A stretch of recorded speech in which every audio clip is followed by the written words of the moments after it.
Ну що, готові до чогось новенького? Шпигунський комедійний бойовик із Райаном Рейнольдсом та Кеннетом Браною, який уже отримав гарні відгуки, найдорожчий південнокорейський фантастичний бойовик, що зірвав овації в Каннах, кримінальний трилер, який заснований на реальних подіях, новий комедійний бойовик зі старою назвою «Перевізник», пригодницький трилер, у якому пес грає не гірше за Бреда Пітта, та ще багато фільмів, які виходять в українських кінотеатрах у вересні цього року. Визнай, це круто. Визнаю, це дійсно круто. Сьогодні світ побачить справжнього Майка Тайлера.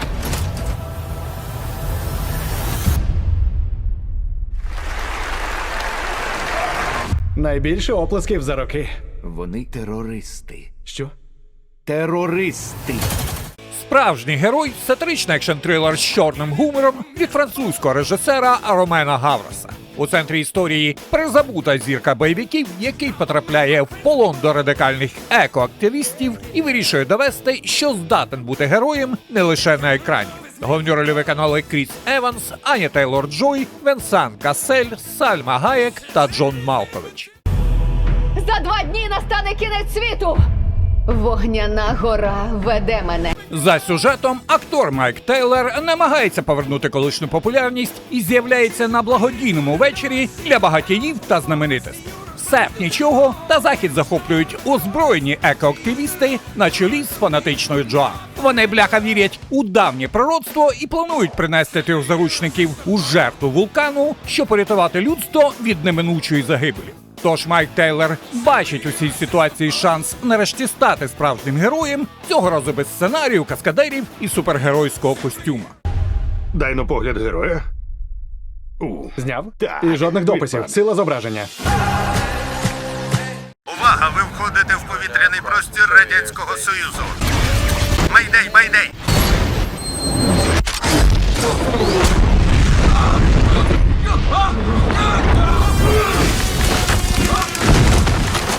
«Мейдей» – шпигунський комедійний бойовик, за який відповідають режисери Джон Френсіс Дейлі та Джонатан Голдштейн. Творці класного фентезі «Підземелля і дракони. Честь злодіїв». Цього разу вони відправляють Райана Рейнольдса за залізну завісу, а компанію йому складає Кеннет Брана в ролі колишнього агента КДБ. Також у фільмі знялися Девід Морс, Марцет Дзорчинський та болгарська акторка Марія Бакалова. Окей. А що це за американські речі? Можливо, вас це шокує, але я дуже захоплююся вашою країною. Події розгортаються у 1987 році. Американський військовий пілот Трой Келлі вирушає на секретне завдання, але його літак несподівано збивають на територію Совєтського Союзу.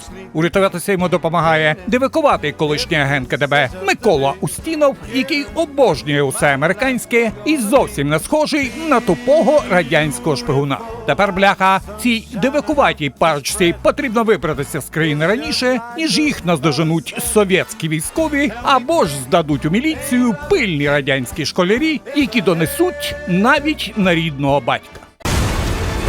Усі американські льотчики-винищувачі такі ж чутливі, як і ти. Так! Негайно! Не любіть Росію! У нас тут виникла дуже серйозна ситуація. Що це таке?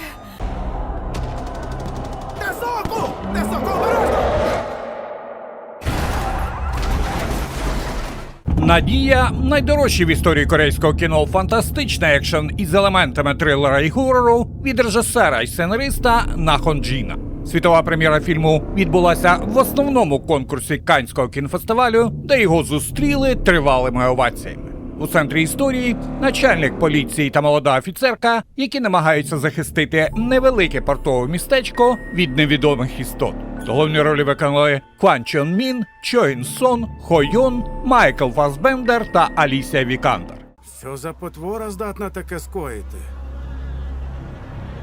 За сюжетом, у портовому селищі Гоуп-Гарбор поблизу демілітаризованої зони з'являється істота, яку місцеві спочатку приймають за тигра. Начальник поліції Бом Сок та офіцерка Сон Е вирушають на пошуки хижака, поки лісові пожежі відрізають селище від зовнішнього світу. Невдовзі вони розуміють, що мають справу не з дикою твариною, а з космічними прибульцями. Налякані мешканці починають на них полювання, не здогадуючись, до яких наслідків може призвести перший постріл. Воно йде по нас! Рятуйтесь!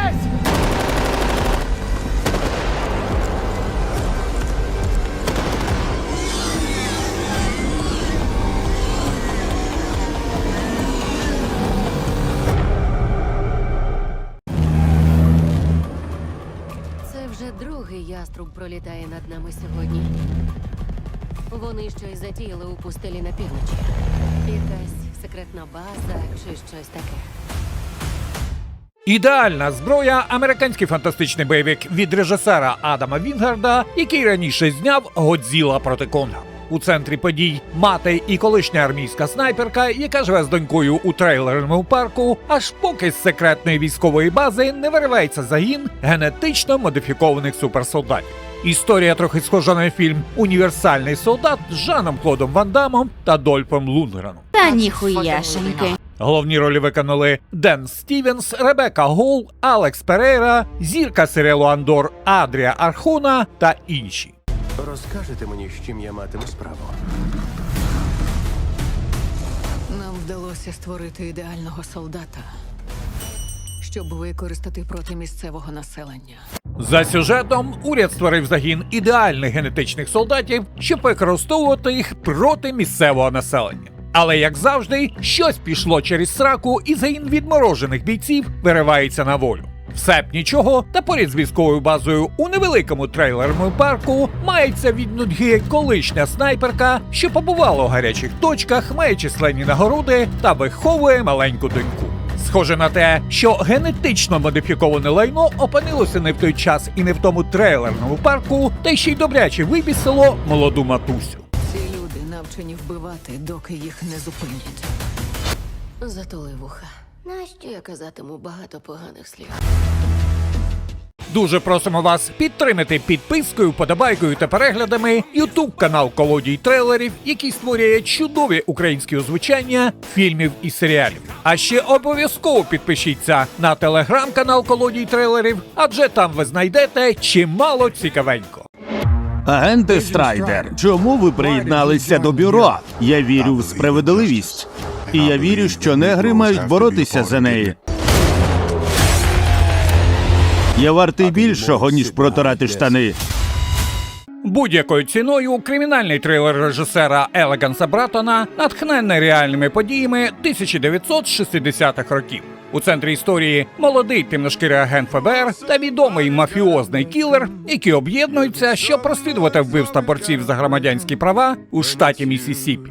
Головні ролі виконали Ях'я Абдул-Матін II, Марк Волберг, Джанкарло Еспозіто та Ніколь Бегері.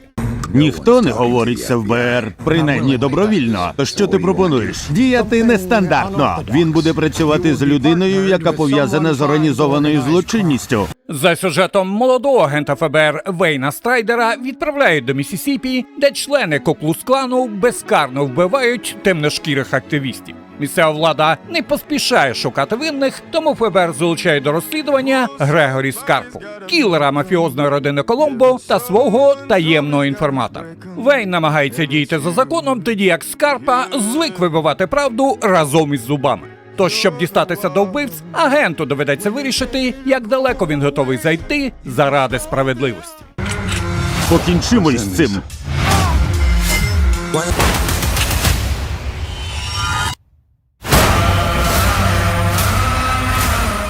Є маленька дівчинка, яка дуже хвора.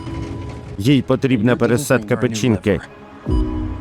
Якщо сьогодні їй не пересадять печінку, вона помре.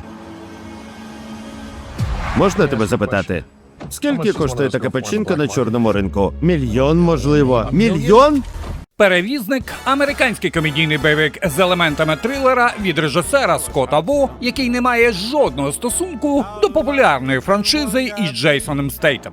У центрі історії колишній військовий, який працює кур'єром і має лише 3 години, щоб доставити донорську печінку 7-річній дівчинці. Головні ролі виконали Алан Річсон та Оуен Вілсон. Ніщо у світі не завадить нам дістатися до тебе.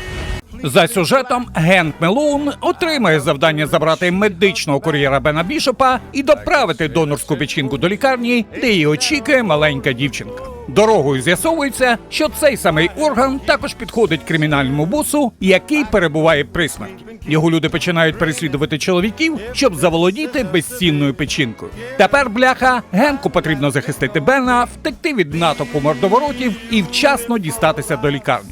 Все буде максимально драйвово і навіть весело, незважаючи на очевидну серйозність моменту. Як я виглядаю? Просто заправ сорочку. Мені заправити сорочку, та ти сам увесь у крові. Ви точно чули про родину Овенсів?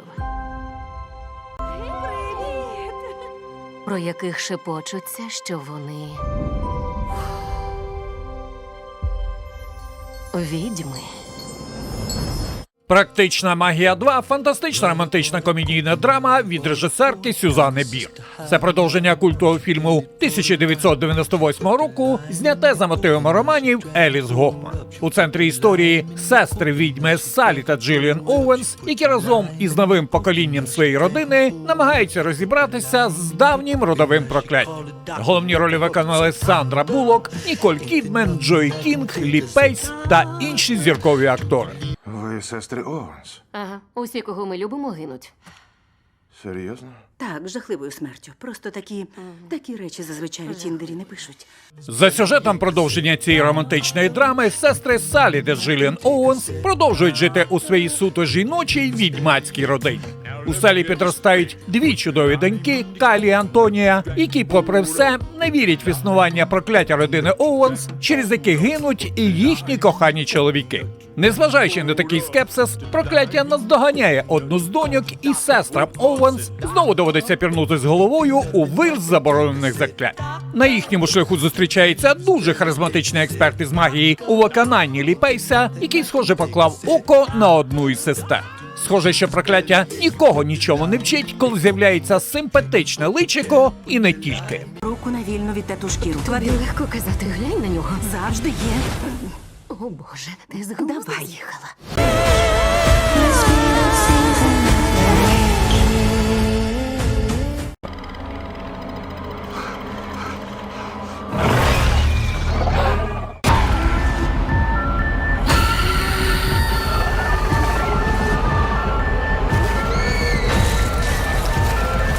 Resident Evil Оселя зла – фантастичний горор з елементами бойовика і трилера та нове переосмислення культової ігрової франшизи від режисера фільмів «Варвар і зброя» Зака Крегера. У центрі історії медичний кур'єр Брайан, який приїздить до Ракун-Сіті саме на початку вірусного спалаху.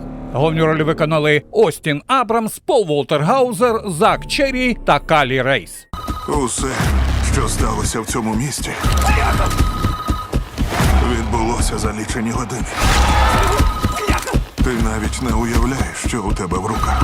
За сюжетом Брайан вирушає до віддаленої лікарні Ракун-Сіті, щоб доставити донорський орган для термінової трансплантації. Але дорогою місто охоплює невідома хвороба, яка перетворює людей на довбаних монстрів.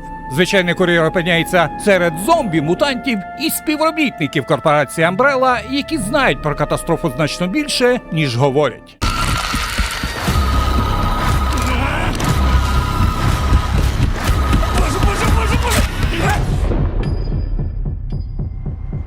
Кажуть, якщо поділитися проблемою, вона стає вдвічі меншою. У чому твоя проблема, синку? Я сиджу тут. Це моя проблема. За місяць мою доньку віддадуть на всиновлення, а мені навіть у найкращому разі сидіти тут ще півроку. «Вага або ж тягар» – історична кримінальна драма, яка стала повнометражним режисерським дебютом відомого голлівудського кіномонтажера Падрейка Маккінлі. Події відбуваються в Регоні у 1933 році, де один із в'язнів погоджується переправити партію золота через дику місцевість, щоб здобути свободу і повернутися до доньки. Головні ролі виконали Ітан Гоук та Рассел Кроу. Це золото проблема. Є багато відчайдушних людей, які вважають, що воно має належати саме їм. За сюжетом, у розпал Великої депресії вдівця Самуеля Мерфі розлучають із донькою та відправляють до тюремного трудового табору. Дівчинку вже за місяць мають віддати до прийомної родини, тому Мерфі готовий на все, аби швидше вийти на волю. Начальник табору Кленсі пропонує йому дострокове звільнення в обмін на участь у небезпечній незаконній справі. Разом із кількома в'язнями Мерфі має винести із шахти цілий статок у золоті та переправити його через ліси Орегону.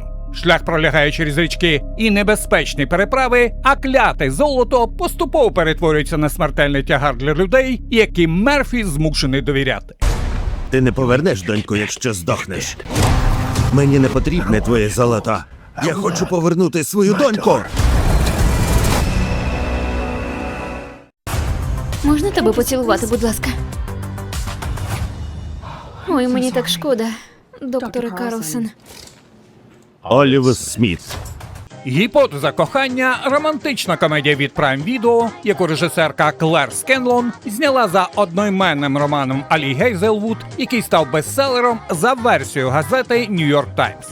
У центрі історії молода науковиця, чий випадковий поцілунок із найсуворішим професором факультету стає початком фіктивних стосунків. Головні ролі виконали Лілі Рейнгард і Том Бейтман. То ми вдаємо, що зустрічаємося? За сюжетом аспірантка біологиня Олів Сміт дізнається, що її найкраща подруга Ан закохалася в Джеремі, з яким Олів нещодавно зустрічалась. Щоб переконати подругу, що більше немає до нього почуттів, дівчина цілує першого з чоловіка, який опиняється поруч. Ним виявляється Адам Карсон, найсуворіший професор факультету, який несподівано погоджується зіграти її хлопця. Але що більше часу вони проводять разом, то важче обом дотримуватися встановлених правил. Мені треба поцілувати тебе. Що? Друзі спостерігають за нами з балкона. Це гіпотеза кохання. Ти перша людина, що зайшла у таку глухомань. А ким ти працюєш, Джеймсе? Спецпризначенець у відставці. У твого пса що, залізні зуби? Один бойовий пес-розвідник. Ворог влупив йому цеглиною по зубах. «Серце звіра» – пригодницький трилер від режисера Девіда Ейра, який знову попрацював із Бредом Пітом після військової драми «Лють». У центрі історії колишній боєць спецпідрозділу та його бойовий пес, які після авіакатастрофи намагаються вижити серед дикої природи Аляски. Головні ролі виконали Бред Піт, Джонатан Сіммонс, Анна Ламп та німецька овчарка Убер, яка зіграла Одіна. Ця місцевість – серце звіра. Для більшості це гіркий досвід. За сюжетом, колишній спецпризначений Джеймс Белмонт летить над Аляскою разом зі своїм бойовим псом Одіном, коли їхній літак зазнає аварії. Обидва виживають, але опиняються далеко від цивілізації, без зв'язку та можливості викликати допомогу. Щоб повернутися до людей, їм доведеться пройти через засніжені гори, крижані річки та територію зграї вовків. Вижити в цій подорожі вони зможуть, лише покладаючись один на одного. Останнє завдання. Я не дам тобі тут загинути. Малий, я прикрию.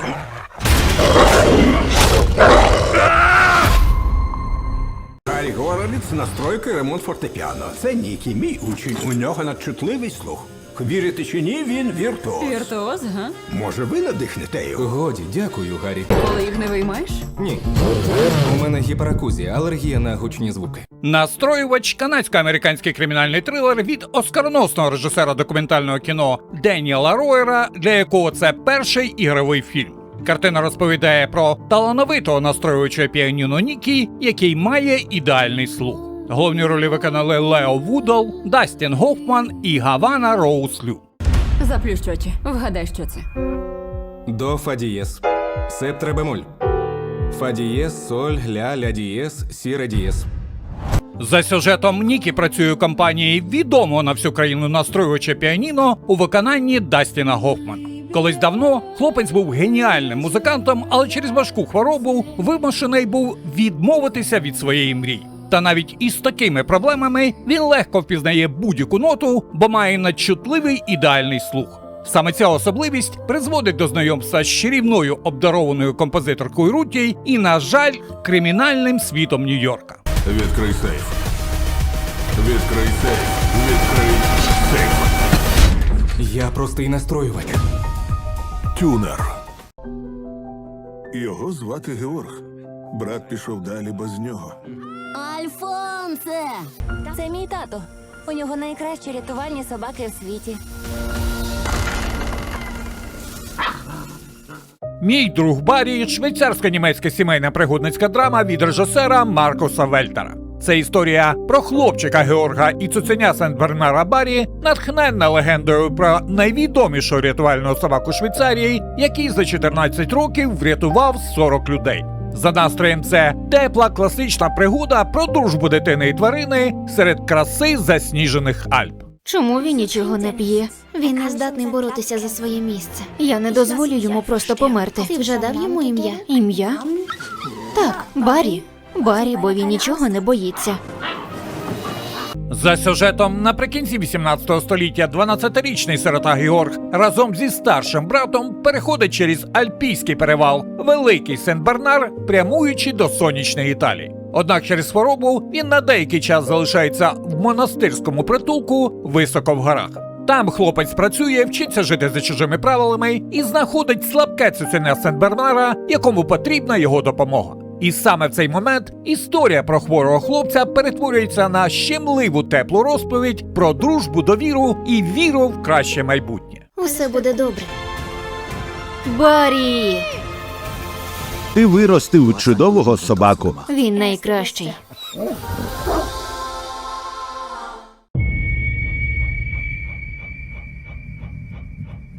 Ти розумієш, про що ти просиш? Ви шукаєте когось, хто проведе вас найнебезпечнішою стежкою Таїланду? Над безодною 2. Точка неповернення – американський екшн-трилер про виживання від режисерів Майкла та Пітера Спірінгів і продовження фільму «Над безоднею» 2022 року. У центрі історії Джакс і Луз, які вирушають до Таїланду, щоб пройти небезпечний маршрут на горі Кван, але після раптового обвалу скелі опиняються у пастці. Головні ролі виконали Гарріет Слейтер, Арсема Томас і Том Брітні. Ти маєш робити те, що дає змогу відчути себе живою. За сюжетом, після загибелі сестри, головна героїня Джакс ніяк не може оговтатися від важкої втрати. Разом із Луз, подругою загиблої, вона вирушає до Таїланду, щоб пошанувати її пам'ять і пройти небезпечний маршрут на горі Кван. Під час підйому обвал скелі відрізає їм шлях назад, і дівчата застрягають на вузькому переході на висоті майже 900 метрів. Тепер їм доведеться діяти разом, щоб не зірватися у безодню і знайти спосіб повернутися додому. Відмов їх. Що було далі? Це зветься інтригою, мамо. Еллі, це зветься обломом.